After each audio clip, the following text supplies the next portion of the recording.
Hello, today I want to recommend a hidden gem that I listen to quite often. The artist is Retrofuture. The album is Cult of the Sun EP, and the year is 2017. The label is Discodrome Retrofuture. So I listen to this a lot. I really love this.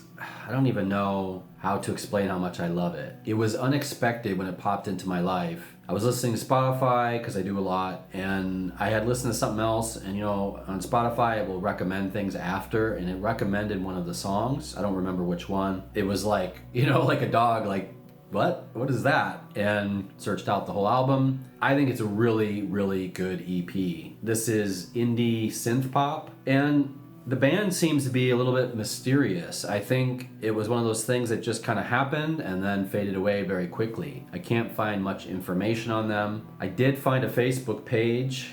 They are from Hackney in the UK, but it looks like they have since broken up. At least that's what the page says. And unfortunately, there aren't that many posts on the page, so it looks like they were kind of like a band and not a band very fast. But that's really too bad because this EP is excellent. Why is it excellent? It feels far away in some other time or land. If you are an audiophile, you will hear deep influences like early R.E.M. or the counterparts of R.E.M., the band Pylon. If you don't know Pylon, you should check them out. At times, it sounds like the Sundays or the band Broadcast, maybe even leaning into early Stereolab. And her vocals remind me of several artists. Debbie Harry, Polystyrene from the X-Ray Specs, Laura Logic from Essential Logic. But with all that said, they still somehow sound original. I know I just named a bunch of bands and artists, but they kind of channel these things and make it their own. Essential listening. Here's the track list. Like I said, it's an EP, so it's quite short. It clocks in at a mere 21 minutes, but it's a solid 21 minutes in my opinion.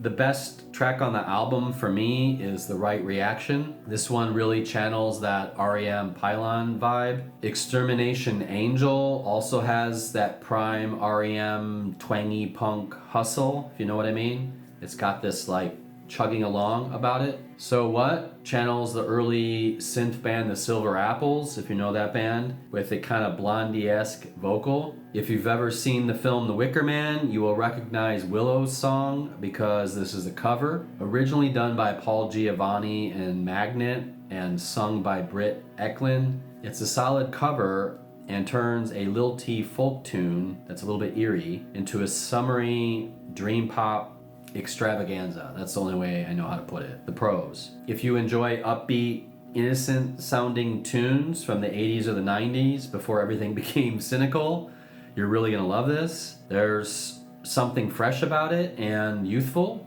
It sounds open and inviting. I would suspect by the picture that the band was quite young. You can kind of feel that. But I think when I listen to it, it kind of brightens my spirits. It puts me in a good mood. The cons. 21 minutes is rather short, so there isn't much here. It leaves you wanting more, but there is no more, sadly. Final thoughts. Who knows? Maybe they will be that kind of band that puts out one really good record and fades away for years. 20 years later, somebody finds it, they get cult status, then they do a tour or another album, bands like the Silver Apples or Goblin or bands like that. But it's a shame, actually. I see loads of potential here. I said earlier they resembled several bands, but maybe that's selling them short. They do have a sound all their own, and I really adore it.